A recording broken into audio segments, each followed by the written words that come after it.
What is up, guys? My name is Mark Simray. Welcome back to the channel. Welcome back to the RC vlog. It's about, what's today? I think today's the 17th. So it's not 17 days. It's about 22 days away from Christmas.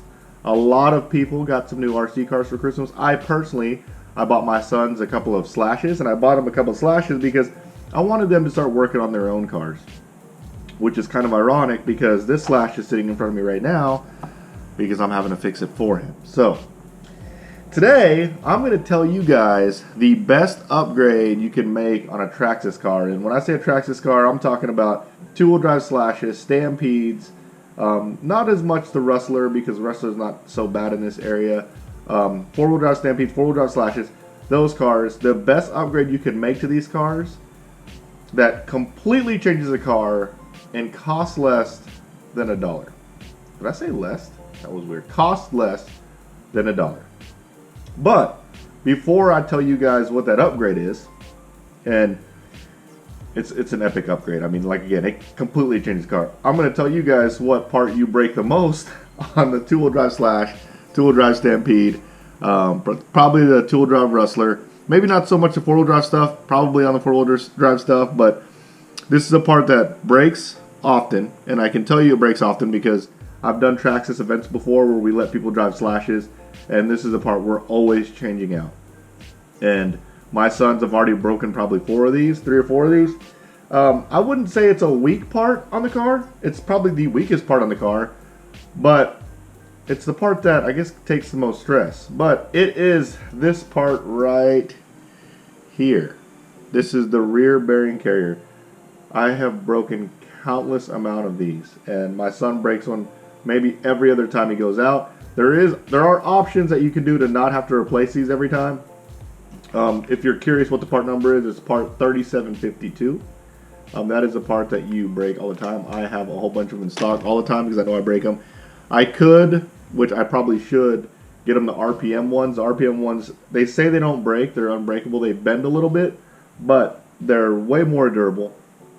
Or I know some people have been putting the four-wheel drive Slash rear bearing carriers that help a lot. Apparently they're a little beefier, but they break all the time. And I don't know if it doesn't help that it's cold. I know. Oh, the other thing is Traxxas offers aluminum ones. If you can get the aluminum, that's even better. But I haven't bought my sons the good ones yet because I want them to learn how to work on their car. So I kind of want them to break these so they can work on their own stuff. So I got to replace this thing first, and then I'll go in. You know what? I'll show you guys the modification first. So let me show you guys. So the modification is done to the shock. So the biggest problem with the Traxxas cars, and when I say Traxxas cars, I'm really talking about the two-wheel drive line, the Slashes again, Slashes, Stampedes, Rustlers. The biggest problem you'll have, and I'm sure when you first drive it, is body roll. So the body rolls a lot. So whenever you're turning, it has a tendency to go on two wheels. It has a tendency to flip over, especially if you're driving in the street. You're driving down the street and you try to turn, it's going to flip over if you turn really fast.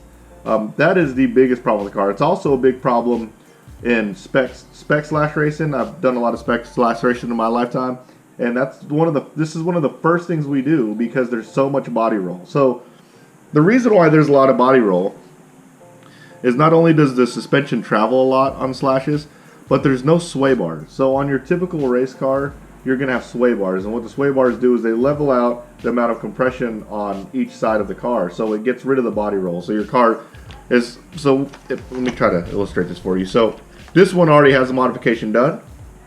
But when your car rolls, what happens is this side will decompress and will actually lean the car more and flip over. Because this car already has a mod, you see how it doesn't decompress as much. There's not as much front travel, so there's less body roll. So, again, you don't have these problems with cars with sway bars. That's why cars have sway bars and why we try to tune with sway bars whenever you try to get rid of the body roll in the roll center. I don't think it's roll center. But I'm going to show you guys how to fix it, and it's actually super easy and super cheap. And the key is this. Let me go find something real quick. I got something here.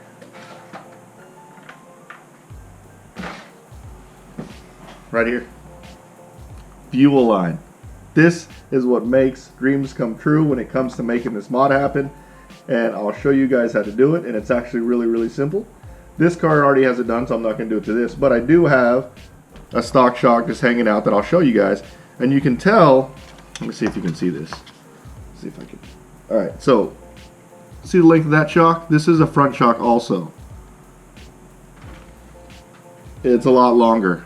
So, sorry, wife walked in. She gave me the I'm a dork look. But it's all good. Anyways, so this shock is a lot longer. So what the purpose of this modification is to shorten the length of the shock when it's decompressed. So obviously, first and foremost is you want to take your spring off, which you just take your shock retainers off. You get the shock to this point right here. Take the shock cap off.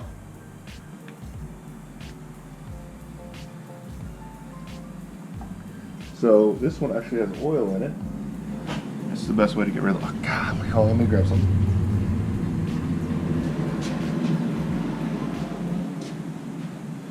Best thing to do with your old oil. Some people like to conserve their oil, but best thing to do with your oil is dump it in a old water bottle. Take the shock bottom off. No! Hold on, I gotta go get my shock pliers. Got shock pliers. ProTech shock pliers, that's what I use. Obviously I use ProTech. So you take the bottom of the shock off, and you just take it off, you just twist. And then, I should be able to do this fast enough where I don't have to cut away. Take the shock shaft out. So it's going to look like this. And then you want to cut just a little bit of fuel line. This is where the tuning part happens. You can play around with the length of fuel line you put in there. You want it to be fairly even, so I'm going to try to even this out real quick. And then I'm going to put I like to put about maybe 5 millimeters to 10 millimeters worth of shock fuel line. So you got about a fuel line just like this, not that much fuel line. Then you put it on here like so. So this is what it's going to look like. You're going to have your shock piston, and under it is going to be fuel line. And what that's going to do is it's going to limit how far the shock shaft will decompress in the shock body. So after you get that done, you just put this back in here. Gotta find the hole. Cue jokes. Alright, shock body in. Put the shock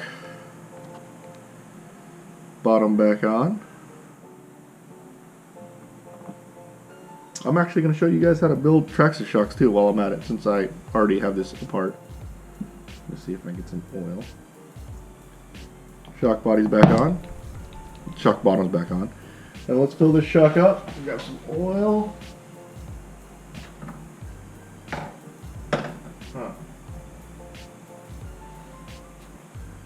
Let's see. I'll just grab the first PT Racing Oils. Big thanks to them. They are also a 2019 sponsor of my racing program. You fill the shock up. This looks like used oil actually. So you fill it up almost all the way to the top. You want to get the air out of it. See the bubbles come out. And then the way I like to build my Traxxas shocks, fill it all the way up. All the way up to the top. Just like that. I gotta find a place to put this shock so it doesn't fall down. You want to take the shock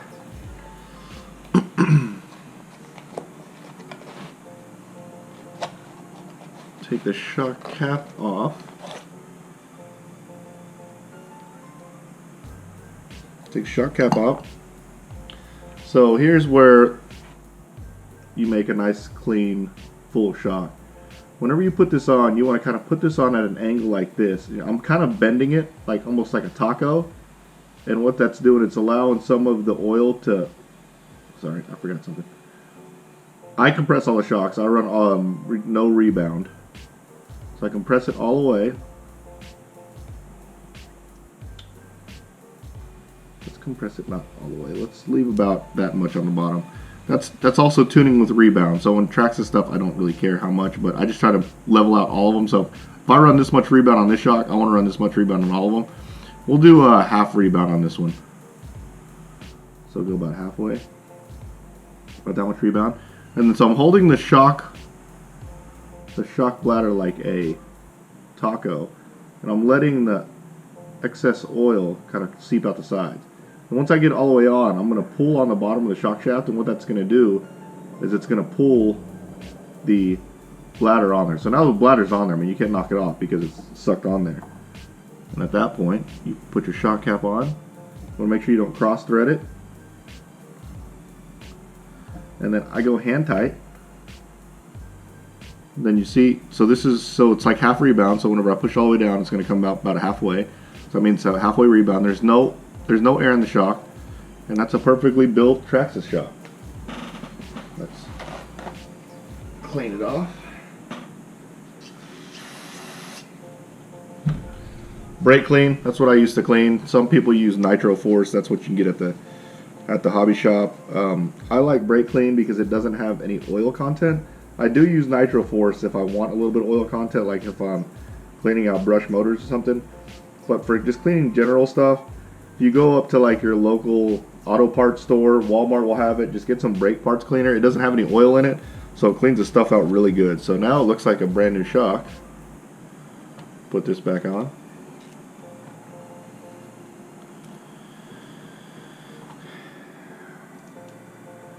And voila.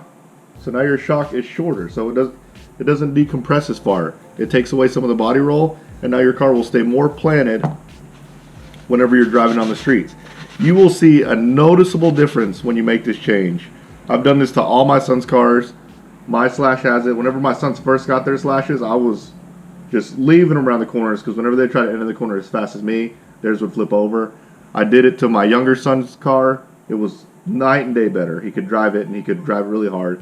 Did it to my older son's car, and it works wonders, and it's so cheap. You can get probably a foot of fuel line for $1. So this modification is it's less than a quarter. I mean, it's just cents. So do all that, and your car will completely change your car. To me, it's the best upgrade you can do to it right out of the box, and it's super cheap. You don't have to use fuel line if you want to use maybe washers or something you have around the house. Just make sure they're all even.